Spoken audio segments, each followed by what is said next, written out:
Bonne nouvelle pour la bande de diaspora éparpillée à travers le monde. Au quotidien, bon, est comme facile. Et ça, le sous-souté au Katakayou, au Kénéroté, les managers, pour la bande de Kombongo. Dans il y a application sans douleur au Ezali. Très facile. Au côté télécharger à partir à téléphone, na yo, quotidien la bande de Ko, au Baza, na Kinshasa, République du Congo, au Baza, na Congo, Brazzaville, République du Congo.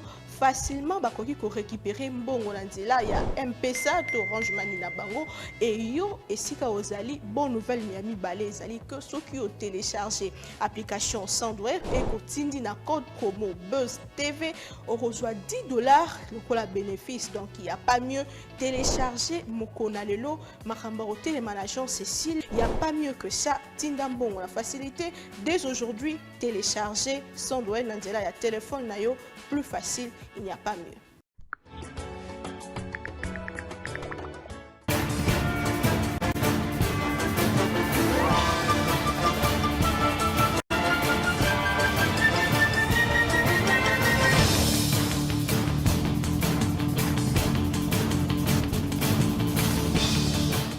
Acte de corruption de grands électeurs à l'occasion du scrutin électoral des sénateurs et gouverneurs des provinces. Firmin Vondé appelle les procureurs généraux près les cours d'appel de s'activer contre ses habitudes rétrogrades. Il faut savoir que les élections sénatoriales et gouvernorales sont fixées le même jour, soit le 29 avril prochain. Critères pour faire partie du prochain gouvernement. Bahati Lukobo a été reçu par Madame Judith Souminoa Toulouka. Les poids politiques, géopolitiques, genre et compétences, la taille du gouvernement seront également donc reconduites. Ça, c'est Bahati à l'issue de la rencontre avec Madame Toulouka. Ceux qui seront nommés ne fêtent pas, mais réfléchissent sur la manière de répondre aux défis énormes dans un pays en guerre. C'est les premiers défis. Le deuxième défi, qui ne dit pas son nom, c'est la pauvreté. Ça, c'est Vital Kamerhe. Le bureau d'âge a publié le mardi 16 avril la liste des candidats au bureau définitif de l'Assemblée provinciale. Amos Mbokoso, Lévi Mbouta, Germaine Chinyama, André Kongolo et Clovis Samba, alors que Josué Noël Cheke est candidat indépendant. L'élection du bureau définitif de l'Assemblée nationale est prévue pour le mercredi 17 avril 2024. Les regroupements politiques consultés par la première ministre Judith Souminoa ont 48 heures pour soumettre leur liste avec 3 noms par poste, ce qui devrait, selon Jean-Tini Ngobila, régler le problème du timing avant la sortie du premier gouvernement du dernier quinquennat. Mais pour Christophe Mbosso, nous voulons des ministres qui ont des qualités morales et de la compétence. Il faut également tenir compte de du genre. Parmi les plateformes consultées le mardi 16 avril 2024 par Madame Toulouka, Premier ministre, figure Madame Fifi Masuka, 5e force de la majorité à l'Assemblée avec 27 députés nationaux. Joseph Mukungubila a été mardi à l'ambassade congolaise de Pretoria pour son passeport. Ce dernier a été condamné à mort en 2023 par le tribunal militaire de garnison de Kinshasa pour direction d'un mouvement insurrectionnel, peine qui avait été donc graciée par le chef de l'État, Félix Tshisekedi. Cette réflexion, enfin cette réflexion de Monsieur Bienvenu Marie Bakoumania, il dit ceci: jugé en procédure de flagrance, non, pas ça. Il est incroyable d'assister de nos jours à des spécialistes indécents dans laquelle des ministres cités dans plus d'un scandale s'évertuent à mobiliser des soi-disant communicateurs de plus en plus pathétiques pour convaincre les compatriotes opposés, supposés naïfs, qui n'ont jamais été que d'humbles serviteurs de la patrie et que de fervents défenseurs de la République. C'est que les Congolais demandent avec insistance à ce jour. Ce n'est ni plus ni moins une rupture, c'est de voir le président de la République définitivement dans le discours comme dans la marche avec un passé qui ne cesse d'attirer le pays dans l'abîme. Bureau de l'Assemblée nationale, les profits des animateurs et les attentes de la population. On va donc essayer de discuter autour de ce sujet. Deuxièmement, élection de gouverneur entre le choix du parti ou du regroupement, la corruption et la compétence des candidats. Qu'est-ce qui prime? Bienvenue, mesdames et messieurs, dans ce numéro de Grande Tribune. Nous sommes le mercredi 17 avril 2024. Deux invités sur ce plateau. Bon, je commence par celui qui était le premier, Monsieur Moleka. Bienvenue, Monsieur Christian Moleka, coordonnateur de la DIPOL, Dynamique de politologue. Bienvenue dans Grande Tribune. Merci beaucoup pour l'invitation. Je vous en prie. Monsieur Manik Sienda, il est analyste politique qui partage la vision du président Tshisekedi. Bienvenue, Monsieur Manik Sienda. Merci beaucoup, Dan. Merci pour l'invitation. En même temps, je salue mon co-débatteur, autant pour la population congolaise qui nous suit en ce net moment. Merci beaucoup. Alors, on va lancer directement le premier sujet. Il y a plusieurs assertions que j'ai proposées. Élection de gouverneur, qu'est-ce qui détermine le choix des élus provinciaux au niveau du gouvernoral et des sénatoriales? Est-ce le choix du parti politique ou le regroupement politique? Parce qu'on a vu M. Kabouya avec les députés provinciaux pour leur dire votez tel, votez tel. Il a dit que c'était des conseils, mais d'autres ont pris ça pour des menaces. Est-ce la corruption? Certains élus sont corrompus, comme nous l'apprenons, ou encore le programme ou la compétence des candidats. Qu'est-ce qui prime dans le choix des futurs animateurs des provinces? Monsieur Moudeka. C'est une question pertinente, mais une question très complexe. Parce que moi, je ne peux pas scanner les élus pour avoir leur propre perception, mais je peux évaluer. Oui. Le premier constat, c'est que le Congo, de manière générale, le débat politique, de manière générale au Congo, ne tourne pas autour d'un contenu programmatique. C'est rare d'avoir un débat qui tourne autour d'un programme, à tous les niveaux. Hein. Et donc, les élections du gouverneur ne feront pas exception.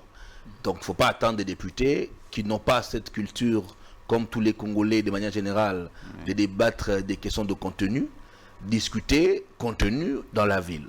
Ce sont des éléments des pratiques politiques chez nous et de la culture telle qu'elle se déroule politiquement chez nous. Ça, c'est de un. De deux, c'est qu'on a également instauré depuis quelques années une forme de refinancement de la campagne par les élections indirectes.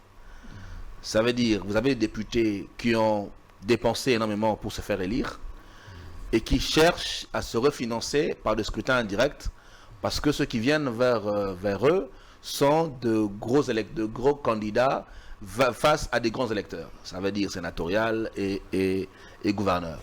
Cette logique de refinancement de la campagne par les élections indirectes s'inscrit également dans une forme de pratique politique que nous avons développée, qui est néfaste et qu'il faut condamner.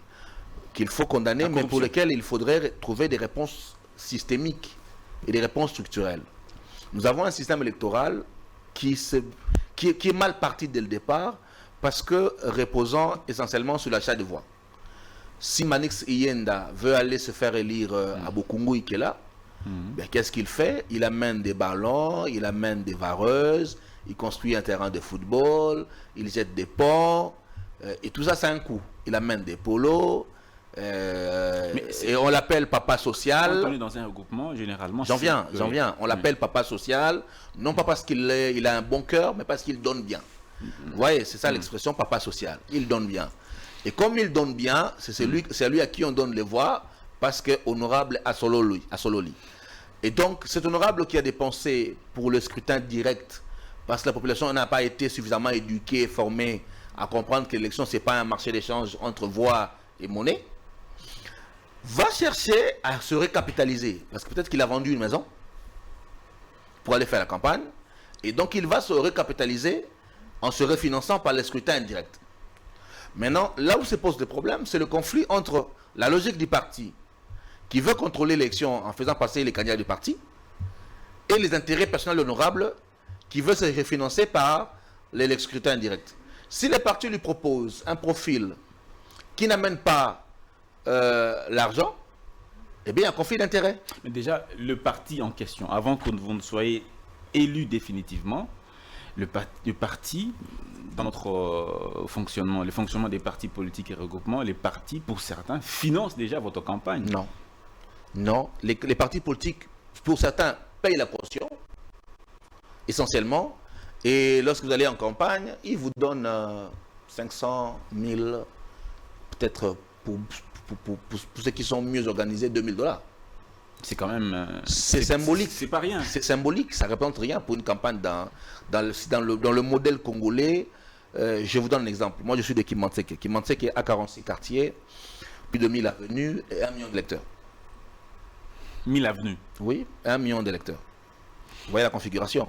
Quand vous êtes dans une commune qui a 46 quartiers et qui a plus d'1 million d'électeurs, quand vous allez en campagne, c'est pas facile. Donc ça demande une implication financière énorme. Et malheureusement, notre système d'éducation électorale, le niveau d'instruction de la population ou l'éducation électorale de la population, la culture politique a favorisé aujourd'hui ce qu'on appelle une proto-démocratie, une démocratie basée sur l'argent. Et ceux qui sont élus sont ceux qui généralement amènent un peu plus de moyens sur le terrain. Quand même que le mandat, c'est le mandat du parti. Ce n'est pas un mandat individuellement pour autant. Je suis d'accord avec vous. Sur une liste. Je suis d'accord avec vous. Maintenant, au niveau des enjeux des scrutins indirects, c'est là que commencent les conflits entre l'objectif du parti, à savoir gagner la ville, et les objectifs individuels des députés, à savoir se refinancer. Il peut arriver que les deux marchent ensemble. Ça veut dire que le parti amène un candidat à la tête comme candidat gouverneur, mais qui a également des ressources. Il peut arriver que le parti amène un candidat qui n'a pas les ressources et veut imposer aux députés le choix du parti. Et généralement, c'est la majeure partie de ce que l'on vit, à savoir le parti vous dit, voilà, vous le votez lui, sans ressources. C'est complètement illégal. Quand on vous impose le choix. Non, c'est pas illégal parce que ça s'inscrit dans... Politiquement, ça peut s'expliquer. Mais le problème, c'est lequel? Est-ce que les candidats dans nos partis politiques sont des militants? On pose des problèmes, mais fondamentalement, il y a des questions de fond. On sait comment le Congo fonctionne. Les candidats, on les recrute en veille de scrutin pour beaucoup de partis politiques. Hein? Bon, Manix Yenda, on a une liste ici, on a besoin de candidats, viens. Manix n'est pas militant. Manix ne partage pas la vision du parti. Manix ne partage pas l'idéologie du parti. On l'a recruté à 6 mois des élections ou à 4 mois des élections parce qu'il faut remplir les listes. Et donc Manix vient, il rejoint, parce qu'il faut remplir les listes, Manix gagne, et vous attendez de lui, quelqu'un qu'on a recruté 6 mois avant, qu'il se comporte conformément à la vision d'un parti qu'il ne partage pas. Donc il y a des questions de fond qui tournent autour de tout ça. Il y a une problématique plus profonde. Maintenant après, bon, on a le bric-à-brac qu'on a construit avec des gens qu'on a recrutés, qui sont candidats, qui ont réussi, qui ont été élus, et on veut poser une discipline, alors qu'ils ne savent pas chanter l'hymne du parti. Donc, ils sont entre le marteau et l'enclume. Voilà, entre le marteau et l'enclume, entre le choix personnel et le choix rationnel des lecteurs et le choix rationnel du parti. Et donc ça aboutit à des menaces, à des pressions, parce qu'on vous impose, si vous ne le faites pas, vous serez sanctionné. Certains parlent même d'une corruption morale.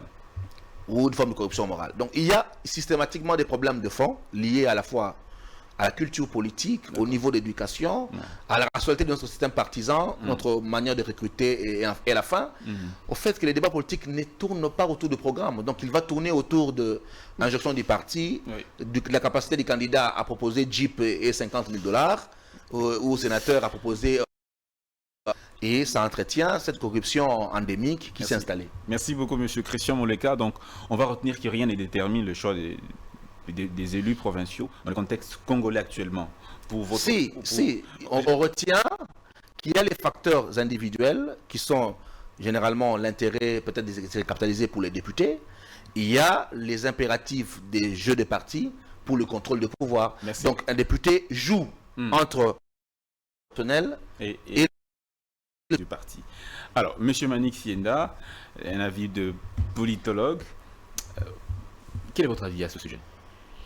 Bon, je crois que la question, elle est tellement pertinente, mais en même temps, elle présente tout un spectre des réalités, parce que les élections aujourd'hui dans notre pays font sujet de beaucoup de choses. Il y a l'angle sociologique qui doit être abordé sur cette question-là. Il y a l'angle, je dirais même économique, il y a les électeurs qui élisent les députés nationaux tout comme provinciaux, tout en tenant compte de leur position de vie sociale. Déjà dans une société où les populations vivent dans une précarité qui ne dit pas son nom, alors les électeurs vont exprimer ce qu'on appelle l'instinct de survie. C'est-à-dire, lorsqu'un électeur se retrouve face à un candidat le mieux offrant, alors du coup, on ne regarde pas. On ne regarde pas la qualité. Un électeur ordinaire. Non, mais déjà, non, ça, je prends l'angle global des élections. Du point de vue social, mais aussi au niveau des élections de deuxième degré, notamment les élections des sénateurs et des gouverneurs, même les députés provinciaux. Déjà, c'est des gens qui ont investi beaucoup d'argent pour faire la campagne. Mon co-débatteur tout à l'heure vient de dire quelque chose de très important. Déjà que les partis politiques ne financent pas les candidats. À la limite, vous avez $500, $1000 ou... C'est insignifiant par rapport à la campagne électorale avec tous ces enjeux. C'est-à-dire un candidat déjà qui mise beaucoup d'argent pour influencer, corrompre les électeurs afin d'être élu. Une fois élu, lorsqu'il se retrouve face à un sénateur qui lui propose le montant, je crois le réflexe, ce serait de faire les schémas retour, c'est-à-dire j'ai investi et je dois récupérer. C'est-à-dire aujourd'hui, cette réalité-là de la corruption, ça devient un véritable virus, une véritable gangrène qui infeste de nos institutions, tant sur le plan national que sur le plan provincial ou local. Rapporté par un média qui dit « Tout celui qui votera un candidat qui n'est pas de notre ticket sera considéré comme étant corrompu ». C'est une thèse. Bon, je ne suis pas assez d'accord avec cette thèse, mais à une certaine mesure aussi, je suis très d'accord parce que qui dit parti politique, qui dit chef de parti politique, qui dit chef des partis politiques, mot d'ordre à que les autres qui doivent exécuter le mot d'ordre doivent rester sous la ligne du parti. Mais en même temps, il y a certains impératifs qui s'imposent. C'est vrai, la position du parti peut-elle comme telle, mais le choix d'un candidat, c'est un choix libre. Vous ne pouvez pas imposer à un électeur, député provincial, de choisir impérativement tel candidat alors que ce candidat ne répond peut-être pas aux critères. Alors, le mandat, et ne remplit... il faut qu'on sache le mandat. Il est du mandat individuel, le mandat du parti ou du regroupement. Non mais justement, tout ça là, ça fait partie des réalités des partis politiques de notre pays, le phénomène de la particratie. Et c'est ce qui n'avance pas la République et malheureusement, c'est ce qui ne donne même pas le contenu à la démocratie de notre pays. Nous avons opté pour la démocratie et la démocratie, c'est l'exogénéité de la pensée politique. La démocratie, c'est la liberté même d'opérer politique. La démocratie, c'est la tolérance. La démocratie, c'est la liberté de choix de tout un chacun. La démocratie, c'est tout ça. Mais malheureusement, les phénomènes des partis politiques asphyxient certains acteurs dans des conditions comme celle-là que vous ne pouvez pas choisir un candidat qui répond aux critères et aux conditions voulues, mais parce que vous faites partie de l'UDPS ou encore du PPRD, de l'ESID, vous êtes obligé à orienter votre choix selon la ligne du parti. Un peu partout, que ce soit dans l'opposition tout comme dans la majorité. Christian Mondo, n'est pas bon. Christian Mondo, qui dit à tous les députés d'ensemble, on ne participe pas au vote, on ne vote pas. Tout le mot d'ordre doit être suivi. Kabouya qui demande à ses élus provinciaux de voter le ticket gagnant. Finalement, le peuple a voté les partis ou les individus? Maintenant, il faudrait poser une question fondamentale. Lorsque Christian Mondo donne un mot d'ordre pour que le député des Ensemble jette les dévolus sur leur candidat, autant pour l'UDPS via le secrétaire général Augustin Kabouya, le mot d'ordre fonde ou se repose sur quoi? Est-ce sur la sympathie politique, parce que c'est un membre de l'UDPS et nous devons à tout prix orienter nos voix vers lui, ou parce que le membre de l'UDPS présente un programme qui incarne les réalités de la province, parce que si vous choisissez le candidat de l'UDPS, Kinshasa d'aujourd'hui, le mandat c'est le mandat du mais justement, parti, monsieur Manick. Non, mais il faut qu'on le sache déjà. Que ce soit le mandat du parti. Tout élu provincial doit savoir que ce mandat, c'est un mandat de Ensemble, par exemple. Si Ensemble veut vous destituer, Ensemble peut mettre en œuvre un mécanisme pour vous faire partie de l'Assemblée provinciale. Non, mais c'est vous. Ces élus ils sont plus ou moins liés à leur parti, plus ou moins malgré le pouvoir. Non, mais je voudrais vous dire ceci, monsieur Dan.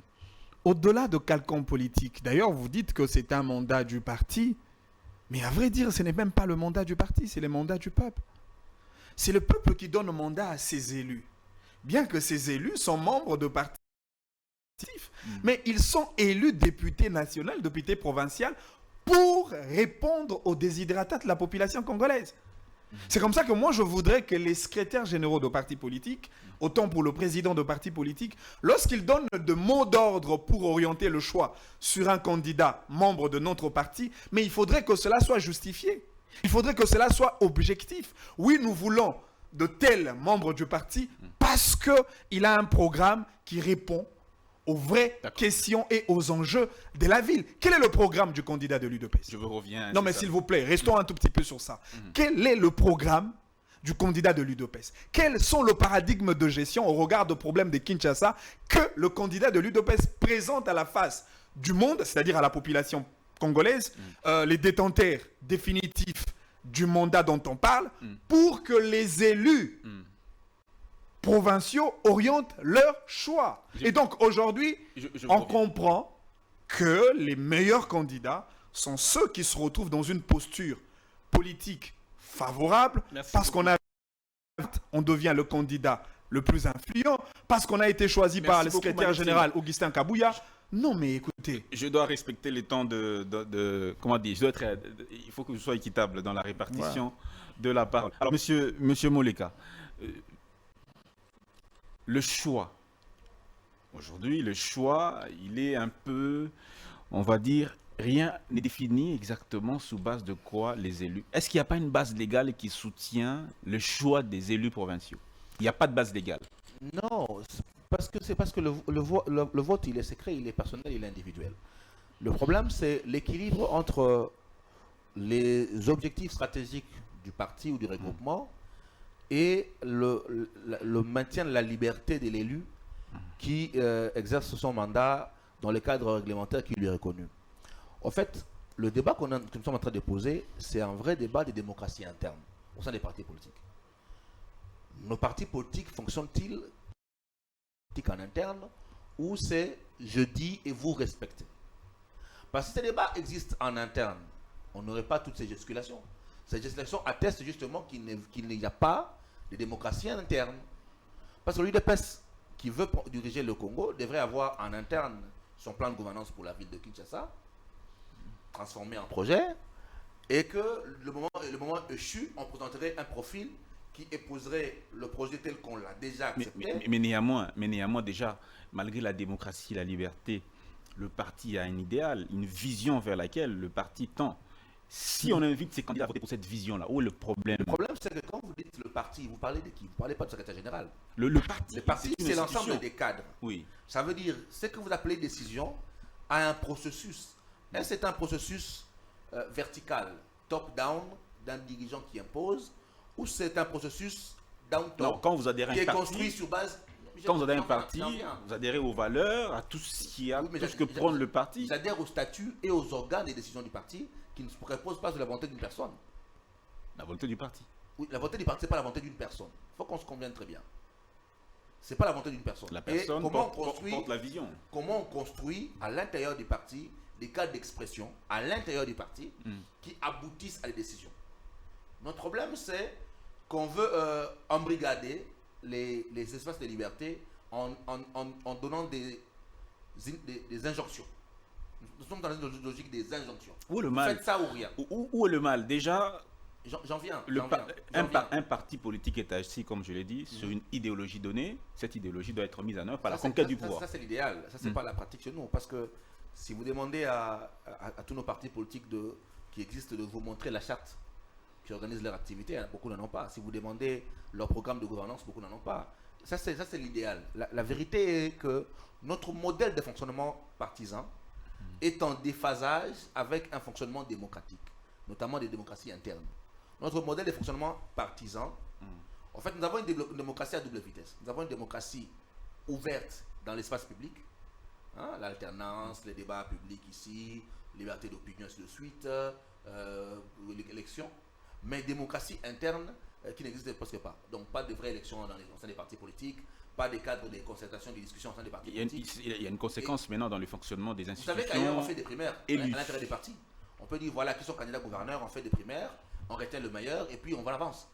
Parce qu'on veut vivifier une démocratie en interne qui permet de canaliser les contestations pour aboutir à un minimum de consensus. Quand le parti ne développe pas des approches du consensus à l'interne, on le règle par des injonctions. Le président a dit, donc vous respectez. Si vous ne les respectez pas, vous êtes contre le président. Ce qui n'est pas démocratique. Ce qui n'est pas démocratique, ce qui dénote d'un modèle de fonctionnement qui ne correspond pas avec une démocratie interne qui respire. Et ça, le vrai problème que nous avons. Maintenant, après, il y a des agendas politiques, des partis que je reconnais. Le parti a un agenda politique qui est, nous voulons avoir la primauté de la ville de Kinshasa, donc nous devons la gouverner. Nous avons fait un choix sur un profil qui incarne, selon nous, les intérêts du parti, et donc nous invitons les camarades du parti à la discipline du parti. Mais est-ce que ça encore, c'est au niveau du CG d'en parler? Ça, c'est notre débat. Au sein des majorités, c'est ce qu'on appelle les chiffres, les chefs de majorité. Je suppose qu'à l'intérieur de l'Assemblée, il y a un chef de majorité qui est capable de faire ce travail, de mener regroupement. Chef de majorité, oui. On parle de président du groupe parlementaire, mais qui est capable de faire ce travail de contact laborieux à l'intérieur du Parlement et sans bruit. Le problème, c'est que nous voulons amener sur la place publique même les pratiques politiques qui se font dans les salons. En politique, il y a une politique de salon. Dans les institutions. Et des pratiques institutionnelles. Et une communication publique. Et quand on ne respecte pas ces codes entre les politiques institutionnelles, les politiques de salon et les politiques publiques, parfois on casse les barrières qui mettent mal à l'aise les publics. Parce qu'il y a une politique de salon qui s'est faite, il y a un chef de majorité qui existe, d'ailleurs on choisit le profil par le fait qu'il peut essayer de tenir les hommes et qui suit les hommes. C'est pas seulement au Congo, hein, ça s'est fait ailleurs aussi. Parfois c'est plus compliqué, c'est des coups bas, c'est très sale, mais ça ne se dit pas dans les médias. Nous pensons que le open government, c'est tout dire. C'est pas tout dire, parce qu'il y a des pratiques, même dans les pays à grande démocratie, qui ne se font pas en disant gros ce qui se fait. Donc il y a des questions qu'on ne devait pas en principe d'ailleurs faire des débats sur ça. Maintenant, après, c'est comment on gère les élus. Comment on gère les ambitions au sein des institutions ou en dehors des institutions? Au sein des institutions. Comment on gère les contestations? Comment on crée des espaces de négociation? Ça veut dire... Un député peut être contre la vision de son parti ou la décision de son parti. Oui. Mais c'est pour ça qu'on crée... Pourquoi a-t-on créé l'immunité parlementaire? On a créé l'immunité parlementaire pour donner aux députés la liberté d'avoir ses opinions pendant la législative et le droit parlementaire sans se faire inquiéter. C'est comme ça qu'il y a l'immunité. Le député peut être contre son parti, mais il faut qu'il s'assume. Parce que politiquement, ça a des conséquences. Il faut qu'il s'assume. Il peut assumer cette position, ça peut l'ostraciser. En termes d'évolution, le Congo est un État démocratique, c'est durant les élections, le même problème pourra toujours se poser. En termes de solutions ou de propositions pour justement respecter cette démocratie pour chaque élu, qu'est-ce qu'il faut? D'abord, plus de démocratie interne. La démocratie, dans l'espace public, on a fait des avancées. Il faut travailler à plus de démocratie interne. Ça veut dire créer des cadres de concertation à l'intérieur des partis. Mais on crée des caucus de députés. Les caucus, ça sert à ça aussi. Voilà, nous sommes en train d'aller vers les élections de la ville. Voici, réunissons les députés, caucus, parlons-en. Arrêtons d'avoir une volonté démocratique, mais une conduite dictatoriale. La démocratie, ça ne marche pas. À un moment donné, nous avons tellement démocratiquement installé une culture qui croît de plus en plus que les gens n'ont plus les mêmes schèmes qu'il y a 10 ans. Vous pensez que organiser les partis, faites ça différent. Organiser les partis, ça ne tue pas les candidats indépendants qui porteraient des bons projets à soumettre à la plénière. Si on a un candidat qui n'est pas politique, mais qui est indépendant, il a un bon projet, il a un bon profil. Pendant que les partis sont organisés démocratiquement en interne, là, il n'a aucune chance de passer. Tu peux avoir le bon projet, mais pas être les bons profils. Tu peux avoir le bon projet, mais ne pas être capable de le... Parce que lorsqu'on parle de démocratie au second degré, c'est des enjeux très cruciaux. Et ça demande la capacité à avoir le contrôle de l'Assemblée. Comment, comme indépendant, vous allez contrôler un parlement que vous ne gérez pas? Est-ce que vous savez qu'aux États-Unis, en dehors du Parti républicain démocrate, il y a d'autres partis qui existent? C'est un système à deux pôles bipartisans, mais avec d'autres partis existants, mais qui n'ont jamais gouverné. C'est-à-dire qu'on a toujours alternance blocs où il y a des partis qui ne sont jamais passés parce que le système tel qu'il est construit ne favorise pas ces micro-partis de progresser. Donc on peut être un indépendant, avoir le meilleur projet, mais pas être capable de gouverner. Et donc on ira faire alliance avec ceux qui peuvent gouverner pour obéir à la logique démocratique d'avoir la majorité parlementaire. Or la majorité repose sur les partis. La majorité repose sur les partis. Monsieur Manik Sienda, est-ce qu'il y a moyen d'encadrer ça légalement? Pensez-vous qu'il y a moyen d'encadrer ça légalement sans pour autant restreindre la liberté de chaque élu? Effectivement, maintenant, tous on comprend qu'il y a nécessité de réformer les cadres légaux. Il y a nécessité de retoucher même la loi fondamentale qui organise le cadre démocratique dans notre pays. Vous savez, toutes ces questions abordées ici sur ce plateau, ce sont des questions cruciales. Ce sont des questions qui déterminent l'avenir de notre pays. Et je dirais même la qualité des services rendus pour le progrès de la nation. Je l'ai considéré comme un pratique, perçu comme un virus. Tant que la corruption entachera les institutions de la République, tant que la corruption sera ancrée dans le mental des animateurs des institutions, alors le progrès sera impossible. Vous prenez un candidat... Mais déjà, le système, il est apparemment mal parti, où les gens sont amenés à dépenser beaucoup d'argent. Le premier réflexe, c'est quoi, M. Manisienda? C'est de récupérer ses dépenses. Mais justement, je vous ai dit qu'il y a un effet retour qui s'impose pour un député qui a investi autant d'argent pendant la campagne électorale. Et le premier réflexe qu'il aura lorsqu'il se retrouve face à un candidat le mieux offrant, il va avoir de l'argent pour récupérer son argent investi. C'est cela, en fait, la pratique. Mais est-ce que le député accepte d'être corrompu? C'est un mal qui s'entretient. Et ces mal-là va répercuter des conséquences sur la manière de fonctionner de l'institution en soi. Vous prenez, je donne un exemple d'un candidat gouverneur qui investit. Déjà, même si vous regardez le nombre de députés provinciaux pour l'Assemblée provinciale de Kinshasa, ils sont au nombre de 48. Il y a 44 élus en raison de 24 communes, mais aussi le 4 cooptés, le chef coutumier. C'est-à-dire pour un candidat qui arrive, ne serait-ce qu'à donner 50 000 $ à un député national, le tout, ça vous fait plus ou moins 2 400 000 $, etc. Et donc, si vous prenez même la moitié ou plus de la moitié, c'est-à-dire le candidat doit investir plus d'1 million de $. Or, à celui qui vient de dépenser plus d'1 million de $, demain élu gouverneur de province, le premier réflexe, ce sera d'abord de récupérer son argent perdu ou son argent investi, encore que très souvent, les sources de candidat gouverneur de province sont diverses. Il y a certains candidats qui ont des alliances ou des partenariats avec des Indiens, des opérateurs économiques ici qui soutiennent leurs candidats et pour ça on investit de l'argent. C'est-à-dire on te donne par exemple 2 millions, bas campagne, une fois élu gouverneur de province, tu vas nous récupérer ou tu vas nous rembourser 3 millions de $. C'est-à-dire c'est lui qui devient élu gouverneur de la province de Kinshasa, le premier fardeau qu'il a dans sa fonction, ce n'est pas de servir le peuple, ce n'est pas de construire le route, ce n'est pas de créer des unités économiques pour le développement économique et social au bénéfice de la population congolaise, c'est d'abord l'argent qu'il a prêté auprès de ses partenaires. C'est cela les réalités. Ses partenaires étrangers de surcroît.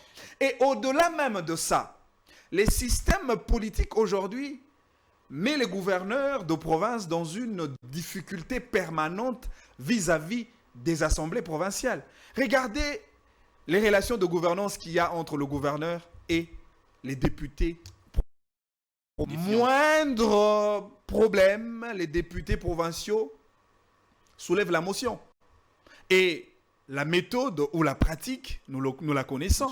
Pour éteindre une motion, il faudrait encore investir de l'argent. C'est-à-dire aujourd'hui, le gouverneur qui gère une province est redevable. D'abord, redevable à ses partenaires économiques, ceux qui ont mis de l'argent, et de l'argent à rembourser une fois élu gouverneur de province. Deuxième organe auprès de qui le gouverneur est redevable, c'est d'abord le parti politique.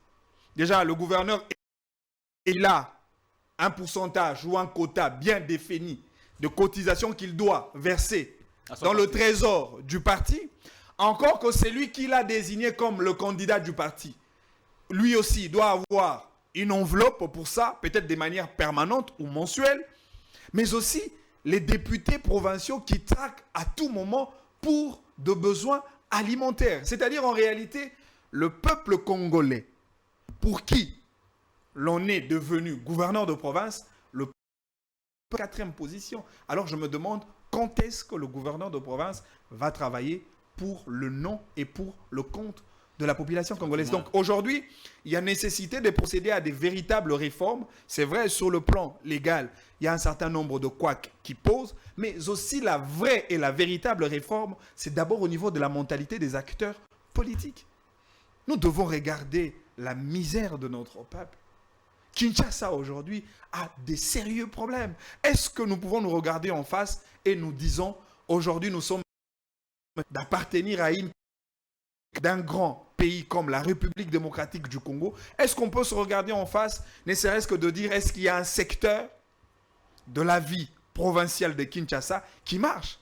Il n'y a pratiquement rien. Il n'y a plus de routes, il n'y a pas d'industrie, pas de société, l'insécurité, l'insalubrité, etc. C'est-à-dire qu'aujourd'hui, nous avons besoin d'un gouverneur qui viendra, non pas pour remplir le poche de gens qui l'ont amené à ce poste-là, mais plutôt pour servir le peuple congolais, parce que la population de Kinshasa... L'appel du chef à ouvrir l'œil et le bon, appelant Madame la ministre Rose Mutombo à activer tous les services pour décourager les potentiels corrupteurs et les corrompus. Monsieur, plutôt le procureur général près la Cour de cassation, Firmin Vondé, qui appelle les procureurs généraux près les cours d'appel de s'activer contre ces habitudes rétrogrades. Ces pratiques risquent de ne pas aboutir parce que le schéma est beaucoup plus compliqué. On ne sait pas quand est-ce que les gens se rencontrent pour pouvoir opérer leur... Ça risque d'être un coup d'épée dans l'eau. Justement, parce qu'aujourd'hui, lutter contre la corruption, lutter contre la fraude, éradiquer les pratiques de détournement, concussion et tout le reste, je crois que c'est un travail de longue haleine. C'est un travail qui doit être systématique et c'est un travail qui doit être accompagné par des mesures très drastiques. Malheureusement, aujourd'hui, regardez même les organes de contrôle de finances publiques de l'État qui travaillent dans ceux qui détournent de l'argent de la République. Vous allez vous rendre compte que certains organes aujourd'hui deviennent des véritables problèmes vis-à-vis de gens qui volent l'argent de la République. Vous avez l'IGF qui travaille comme organe de contrôle technique et administratif, qui traque les gestionnaires de finances publiques de l'État. Et après, qu'est-ce qui se passe? C'est lui qui vole l'argent de la République. Il appelle encore ses propres victimes. Il le corrompt encore. Très souvent, ce sont les journalistes et les communicateurs politiques. Il leur donne de l'argent pour qu'ils passent à la télévision défendre un voleur. Encore que beaucoup de gens oublient. Dans l'argent volé, détourné, il y a toujours la part de la population congolaise. Chacun de nous a une part volée dans cet argent-là. C'est-à-dire aujourd'hui, lorsque nous regardons l'IGF qui travaille dans le sens de traquer les détourneurs, les corrupteurs, de gens qui volent l'argent de la République, je crois que ça devra l'accompagner, mais aussi au président de la République de veiller en tout cas sur le choix des animateurs des institutions de la République. Ça ne sert à rien de choisir les mêmes individus pour vivre pratiquement les mêmes phénomènes avec les mêmes conséquences. Merci beaucoup, M. Manik Sienda. Ce que vous dites, je crois que beaucoup l'ont dit sur les réseaux. Il y a des ministres qu'on a connus depuis les années 90, ils sont là, ils reviennent à chaque fois qu'il y a un remaniement, ils sont là, ils sont toujours là, mais en termes de résultats, on ne sait pas trop finalement qu'est-ce qu'il faut faire. Alors, deuxième thématique rapidement, mais on va retenir sur ce sujet qu'il faut des réformes pour M. Manik Sienda. Et les réformes, oui, mais le problème, ce n'est pas les réformes, c'est d'appliquer les lois qui existent. La loi électorale, par exemple, a comporté comme innovation d'interdire le recours à des donations durant la campagne. La loi dit clairement qu'un candidat qui fait de la donation peut-être à dire, est-ce qu'on l'a appliqué? Pas du tout. Donc on peut bien voter les lois. Si ces lois ne sont pas appliquées, ça ne sert à rien. Après, on a un problème d'éthique. On ne règle pas l'éthique uniquement par la loi. Exactement. Il nous faut des hommes d'éthique. Nous avons des hommes capables de se dépasser soi-même pour voir l'intérêt républicain. Et ces hommes-là, nous en manquons dans beaucoup de secteurs. Il nous faut des hommes d'éthique. Il nous faut une réforme d'éthique. D'accord. C'est comme ça Et que après- on parle de la réforme anthropologique. Et- Parce et que c'est l'homme effectivement, qui pose problème. Pose problème. pose Et problème. après, mais il faut une vraie justice. Une vraie justice. Parce qu'il faut des sanctions exemplaires. Mhm. Parce qu'il n'y a pas de sanctions exemplaires, d'autres ne vont pas reculer. D'accord. Et après, moi, je pense que la démocratie interne, c'est une des solutions. C'est une des solutions. Notre vrai problème, Mm. c'est la démocratie interne, notre démocratie qui n'évolue pas et qui bloque toute possibilité d'avoir des concertations en interne. On ne donne pas aux députés D'accord. la possibilité de se concerter, de se prononcer sur des choix qui les engagent. On leur impose des choix D'accord. et on veut qu'ils suivent comme des moutons les choix Mm. qui viennent d'en haut. Notre Peut-être la dernière question, le dernier élément, Manix l'a évoqué, mais peut-être que nous ne nous rendons pas compte que de plus en plus nous ne votons pas des gouverneurs pour les Quinois, mais des gouverneurs pour les expatriés. Parce qu'ils dépendent essentiellement des intérêts économiques étrangers.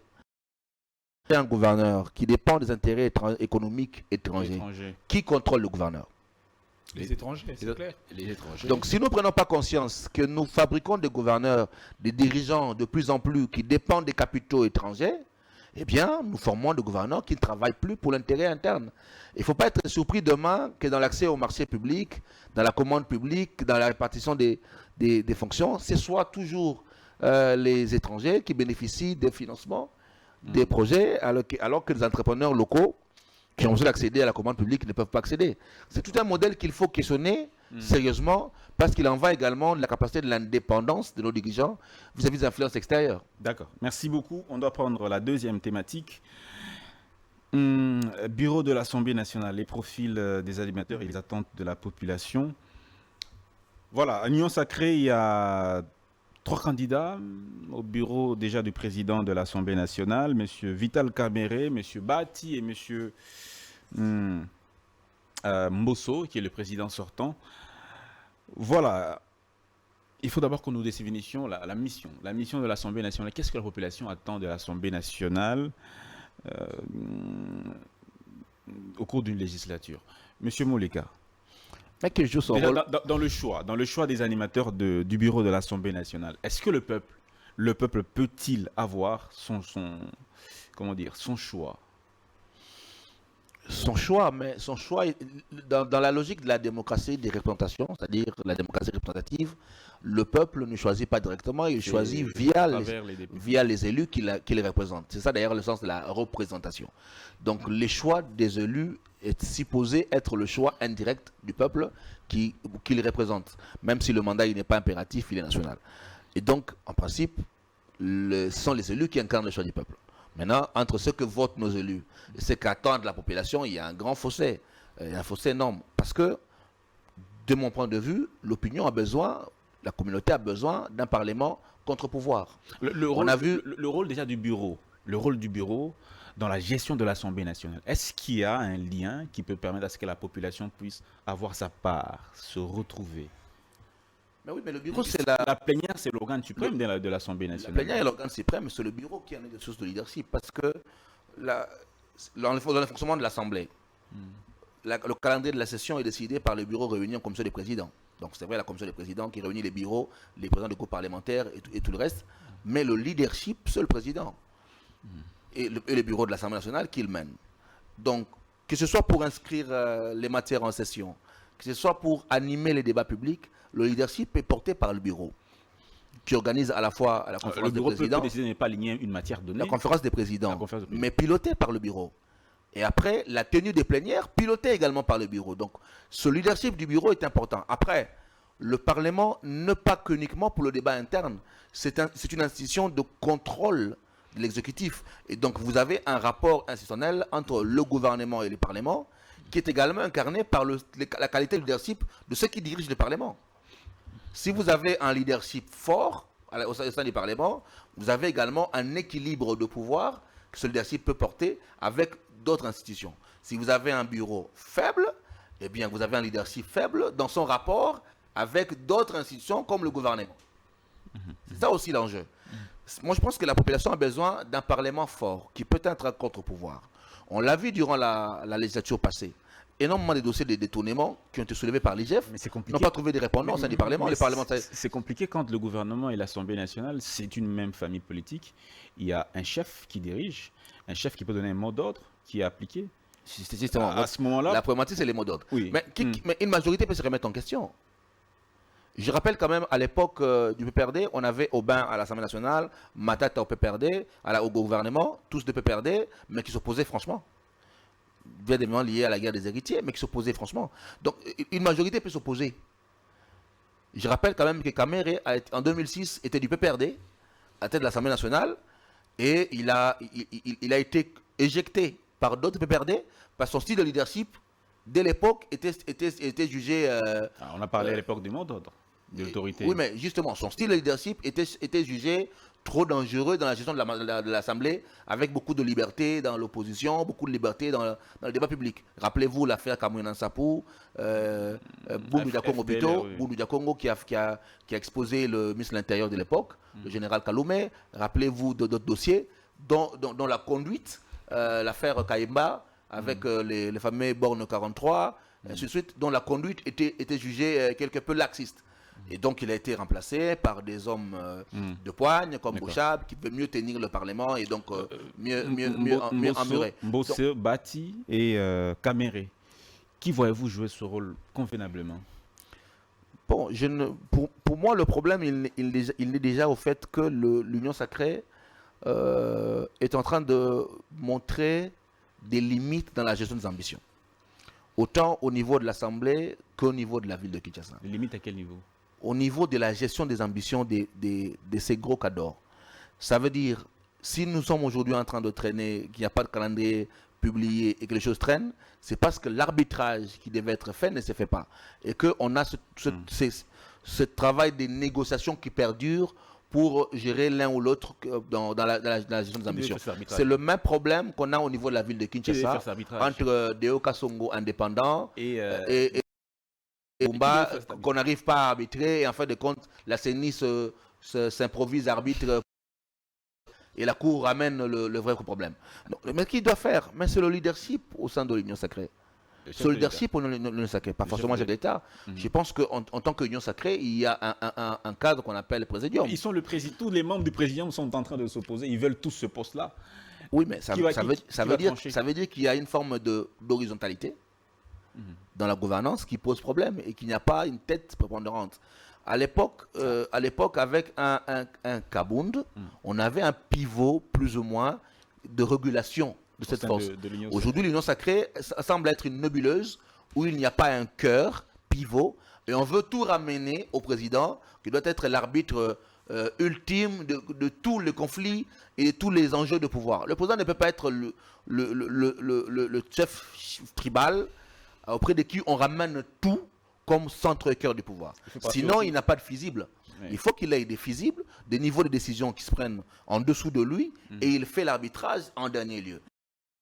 Point de vue, ce niveau d'arbitrage de lui, de pivot, des personnes qui peuvent...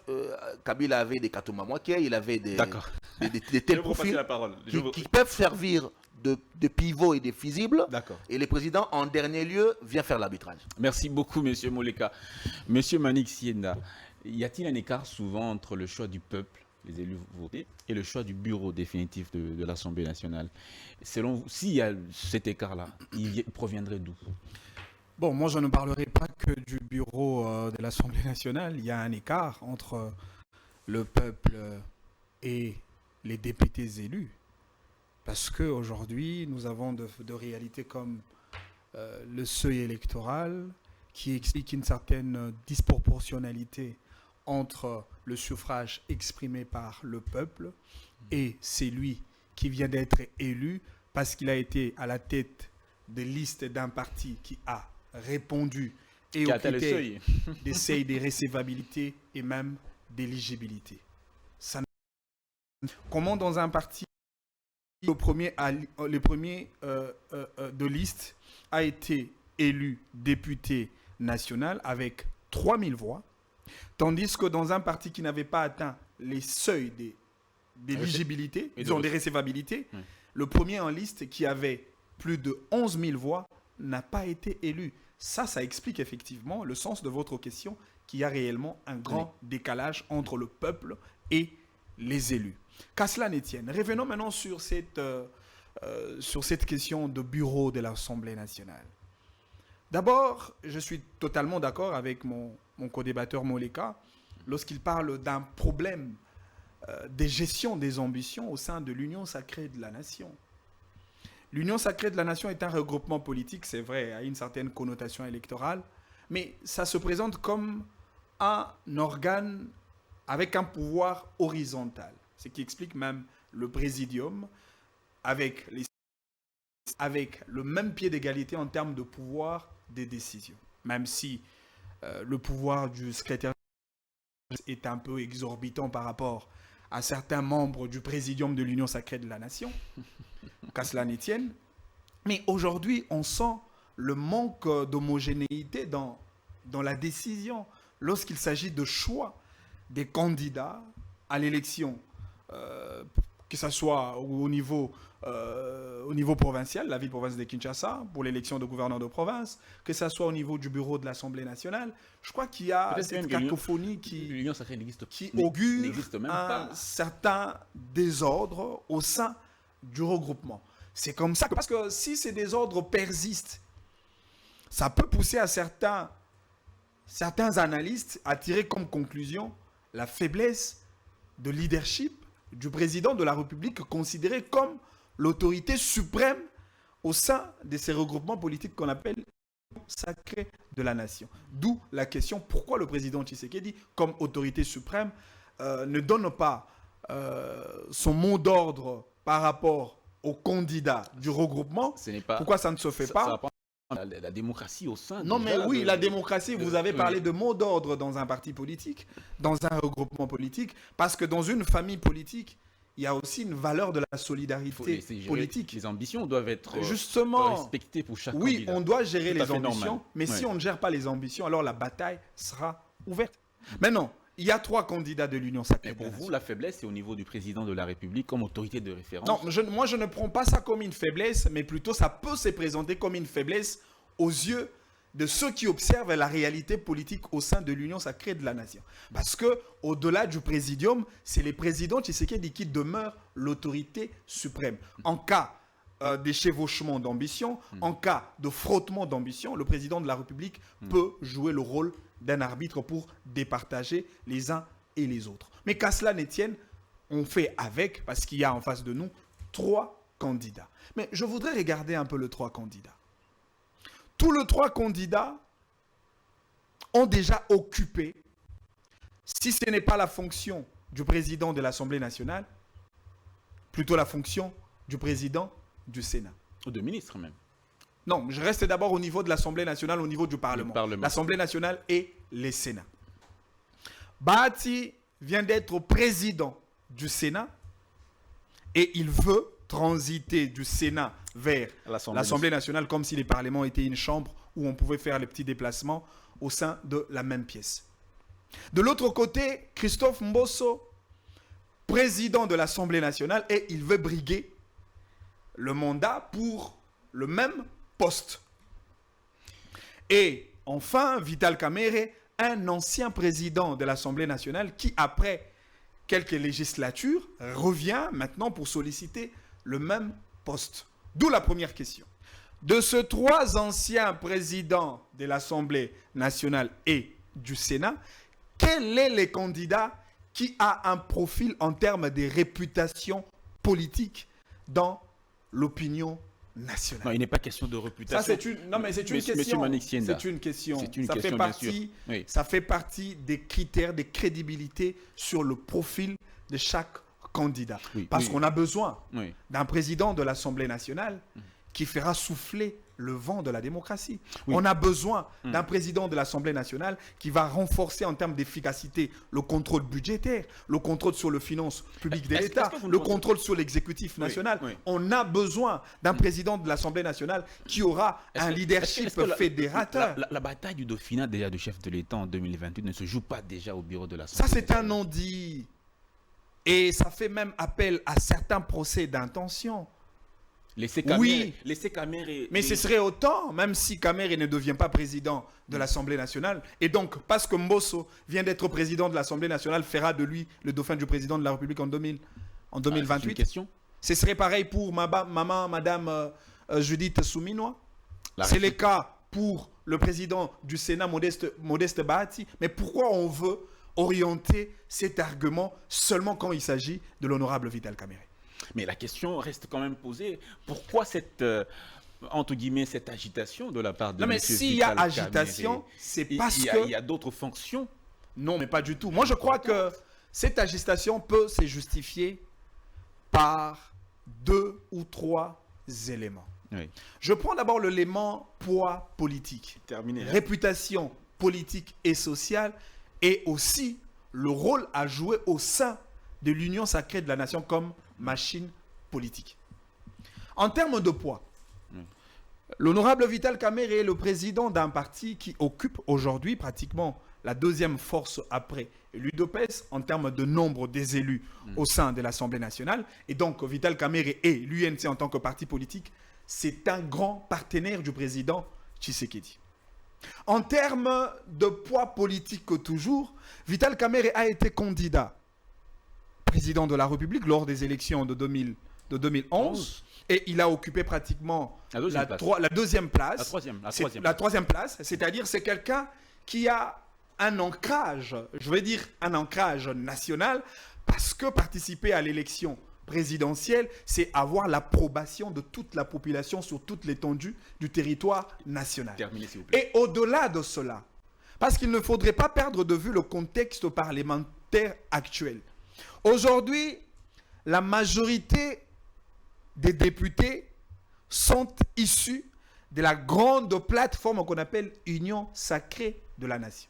Et donc, la position politique est très moins représentée au sein de l'Assemblée nationale. Merci. Or, en termes, je finis par là, en termes de réputation politique, en termes d'expérience démocratique à la tête de cette institution, aussi des vocations démocratiques, l'Assemblée nationale, Vital Kamerhe est le seul candidat qui peut faire souffler le vent de la démocratie dans un parlement qui a un certain déséquilibre en termes de nombre.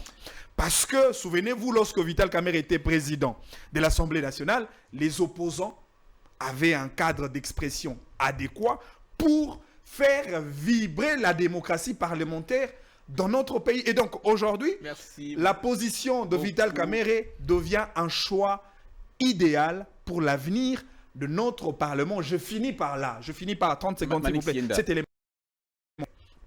Est-ce que vous savez que déjà la candidature de M. Mbosso, normalement, devrait être déclassée par le fait que Mme Judith Suminwa a été nommée comme première ministre du gouvernement, faisant partie de la zone Ouest. Congo à la tête du gouvernement, un Congo à la tête de l'Assemblée nationale, ça crée un déséquilibre sociologique. Déjà, il est écarté. Et de l'autre côté, le fait que Modeste Bahati vient d'être président du Sénat, alors il ne peut pas transiter du Sénat vers l'Assemblée nationale parce que le Parlement n'est pas une maison où on peut faire placer d'une chambre vers une autre. Et donc, aujourd'hui, le choix idéal, le choix reste, c'est l'honorable Vital Kamerhe qui, au regard de tous les critères évoqués, je crois c'est lui qui peut répondre à ses postes et responsabilités au sein de l'Assemblée nationale. Merci beaucoup, Monsieur Manix Ienda. Alors, je le dis sans être membre de l'Union sacrée de la nation, sans être membre de l'UNC et sans avoir des rapports directs avec l'honorable Vital Kamerhe. Respectez quand même le temps qui vous est dévolu pour que votre co-débatteur ne parle pas moins que vous. Alors, voilà, là, on va finir un dernier tour de table. On va laisser le plateau. La taille du gouvernement. La taille du gouvernement, on a suivi Monsieur Vital Kamerhe, justement, dont on parlait, à l'issue de la rencontre avec Mme Suminwa Tuluka, qui disait, on a comparé la RDC au Sénégal. Le Sénégal n'est pas la RDC. Il y a beaucoup de paramètres qu'il faut respecter. Il a parlé de la géopolitique, il a parlé du poids politique, il a parlé de genre. Mais je compare cela particulièrement aux États-Unis. Un grand pays 3 fois plus grand que la RDC, qui a un gouvernement de plus ou moins 20 ministres. Est-ce que c'est en défaveur des États-Unis qu'ils ont un petit gouvernement comme ça? Chez nous, on ne peut pas l'appliquer. Si on l'applique, on aura un mauvais gouvernement, selon vous?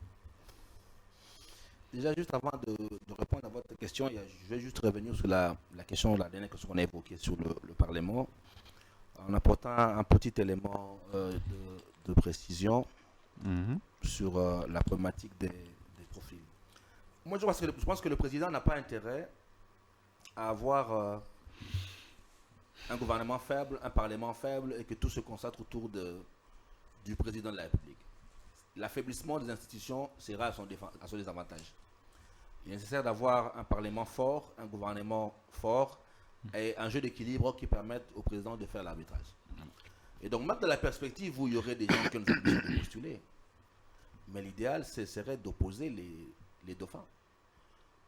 De les opposer et donc de jouer l'équilibre et l'arbitrage. Entre-temps, les députés nationaux peuvent être corrompus par ceux-ci. C'est possible. C'est discutable. C'est très possible. C'est discutable. Et donc, le choix d'avoir des institutions faibles n'est pas profitable au président, parce qu'en fine, c'est lui qui rend compte du bilan à la population. On l'a vu durant la campagne, c'est à lui qu'on demande les comptes. Okay. Donc, si on n'a pas un parlement capable de contrôler le gouvernement, c'est à lui que le peuple demandera les comptes. Et 2028, c'est pas si loin que ça. Maintenant, revenons à votre question. La taille du gouvernement.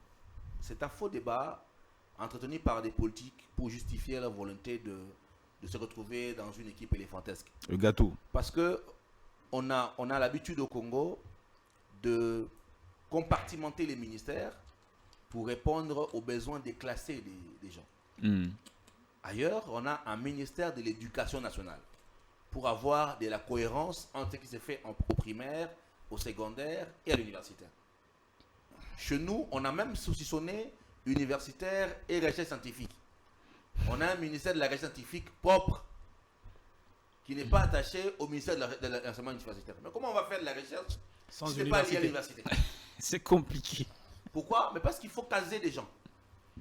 On a même créé un ministère, on a séparé intérieur et sécurité, et puis affaires coutumières. C'est même le ministre auprès des présidents de la République. Oui, parce qu'il faut mettre des gens, il faut saucissonner. Agriculture, pêche et élevage, puis on va saucissonner, demain on aura peut-être un ministère propre.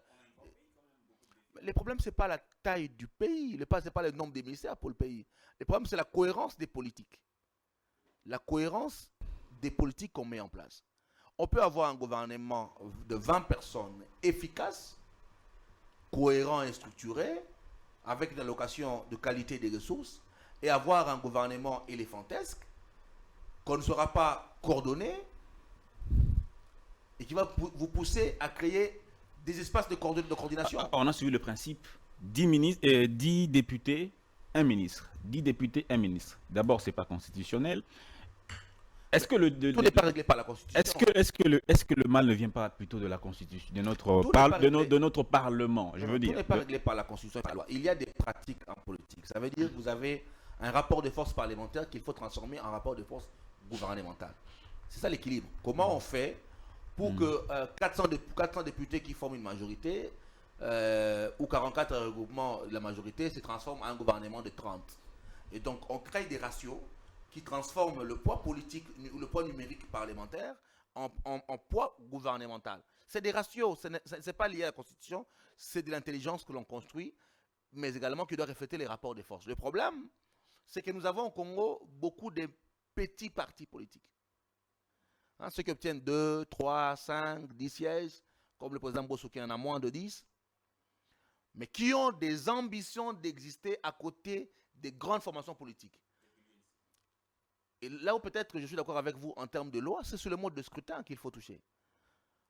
Continuer à corser la proportionnelle pour pousser les gens à aller vers des grandes formations et ne pas toujours avoir des petites formations qui me ramènent 3, 5, 10 sièges et qui vont aller discuter sur base de ça. Il faut continuer à corser la proportionnelle et pourquoi pas aller vers un scrutin majoritaire. Ça permettrait aux partis de fusionner ou certains de disparaître.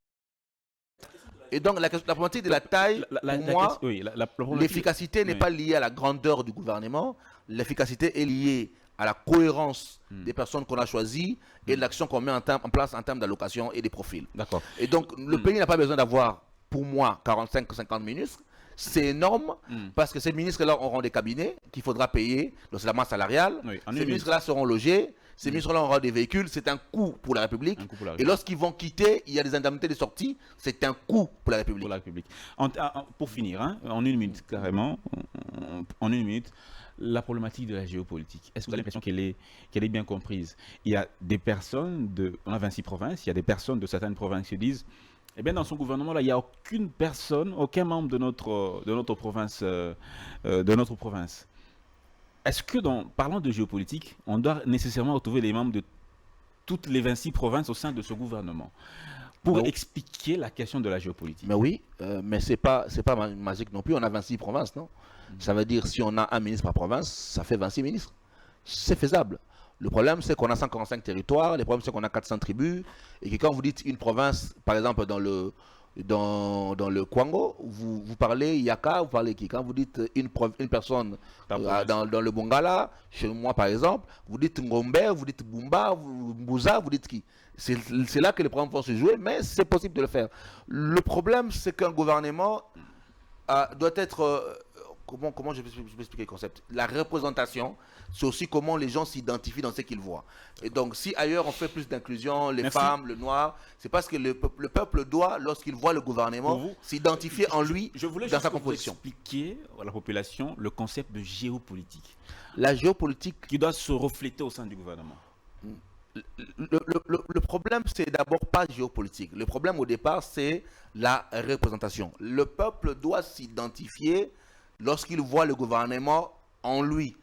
Ça veut dire, je vois que tous les Congolais sont représentés, les femmes, les hommes. Mais c'est que les gens n'évoquent pas. Nous avons un pays qui a 60% de jeunes. Et donc, le vrai défi des représentations, c'est d'avoir un gouvernement qui est en phase avec la population qui est jeune. Malheureusement, ça, on n'en parle pas. On préfère mettre en avant l'équilibre géopolitique en termes de tribus, sans prendre les clivages jeunesse, et on a des gouvernements gérontocratiques. Merci beaucoup.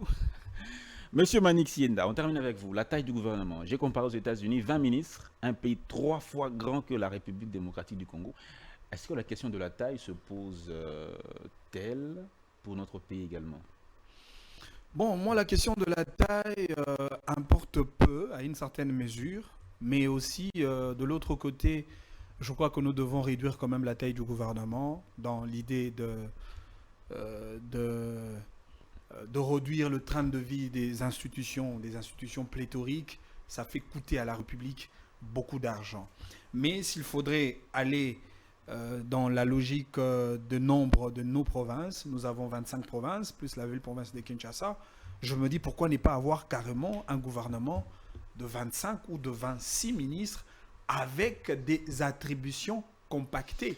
Au lieu d'avoir, comme l'a dit M. Moleka tout à l'heure, au lieu d'avoir en même temps un ministre de recherche scientifique et de l'autre côté un ministre de l'enseignement supérieur et universitaire, on compare secteur et ça fait un seul ministère. Ça va nous épargner de beaucoup d'argent que l'on pouvait affecter dans les ministères qui, aujourd'hui, je veux dire des ministères qui ne servent pratiquement à rien.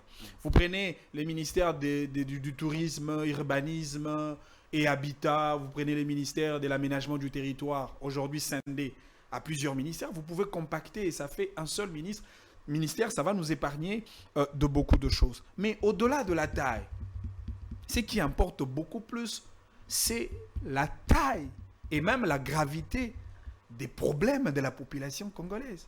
Est-ce cette fois-ci, on ne peut pas avoir un gouvernement qui viendra pour résoudre réellement le problème de Congolais?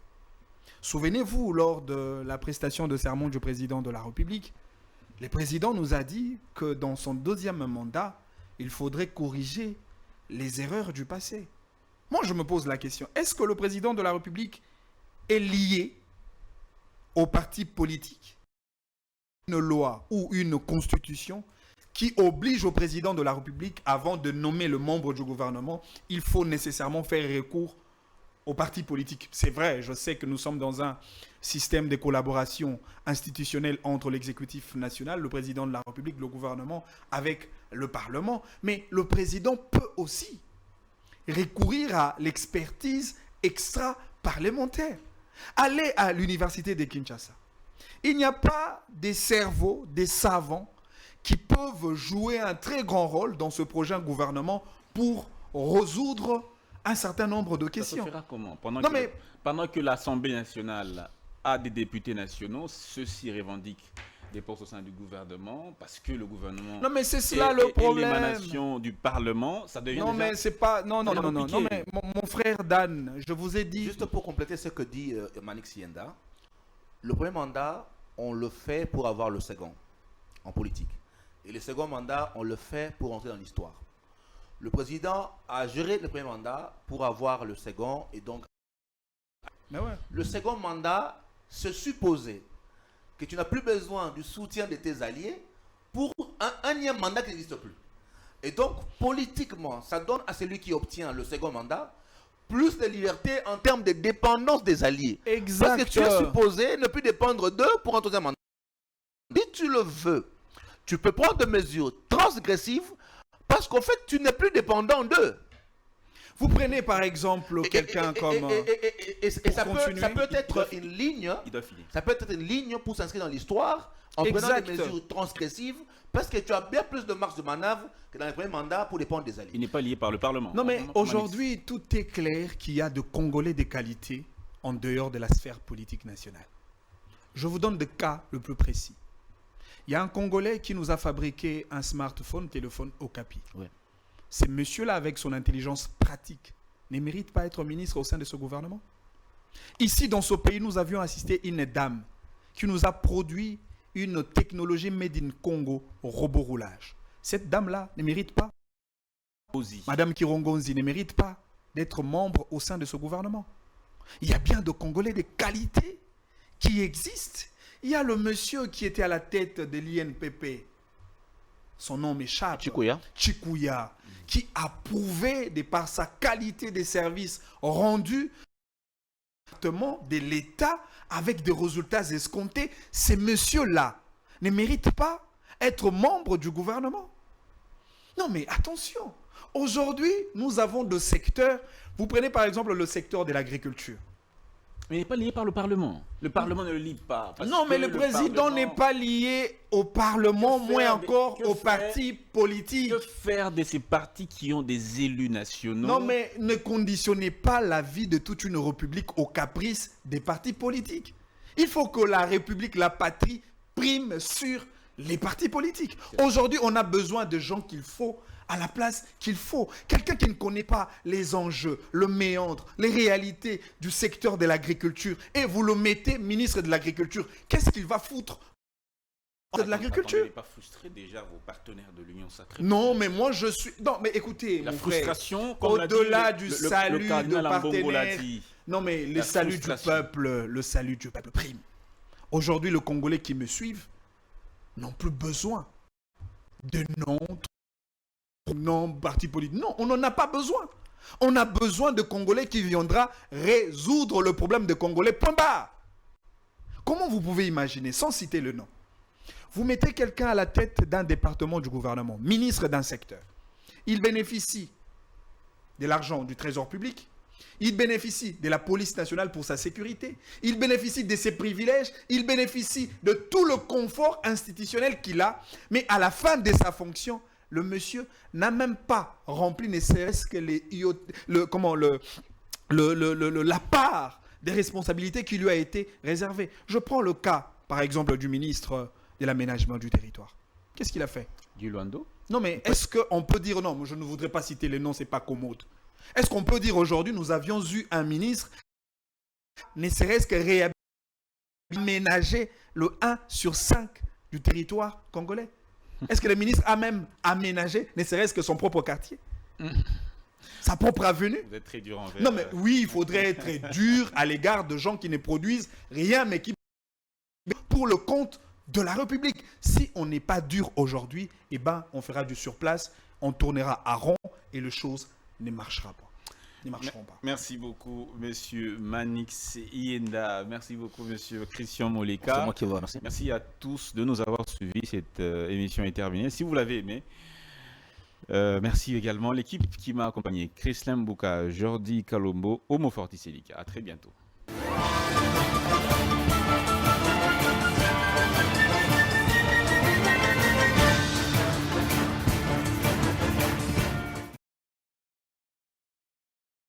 Bonne nouvelle pour la bande de diaspora éparpillée à travers le monde. Au quotidien, bon, est comme facile. Et ça, le sous-souté au Katakayou, au Kénéroté, les managers, pour la bande de Kombongo. Dans il y a application sans douleur au Ezali, très facile. Au côté télécharger à partir à téléphone, na yo, continuer la bande de Ko, au Baza, na Kinshasa, République du Congo, au Baza, na Congo, Brazzaville, République du Congo. Facilement, bakoki ko récupérer mbongo na nzela ya M-Pesa to Orange Money na bango et yo esika ozali bonne nouvelle Miami balé ezali que ceux qui ont téléchargé application Sandware et kotindi na code promo Buzz TV on reçoit $10 le la bénéfice donc il y a pas mieux télécharger mokona lelo makamba au télémanager Cécile il y a pas mieux que ça tinda mbongo la facilité dès aujourd'hui télécharger Sandware na nzela ya téléphone na yo plus facile, il n'y a pas mieux.